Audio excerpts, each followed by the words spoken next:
Ek het gesoek op stil nagte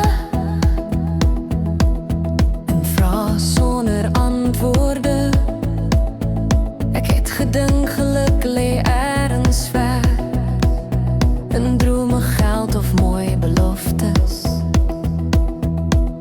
Maar toe ek stil raak, hoor ek dit fluister, sag in my hart se stem. Geluk is nie wat jy jag nie, dis wat jy leef hier en nou, elke dag weer.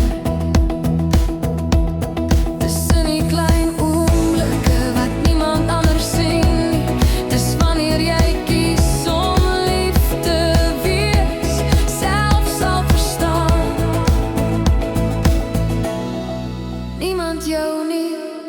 Die geheim van geluk is om lief te hê sonder vrees, om te lag deur die trane en jouself te wees.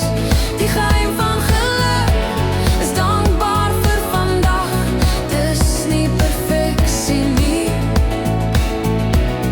dis vrede in jou hart. Ek het geval en weer opgestaan,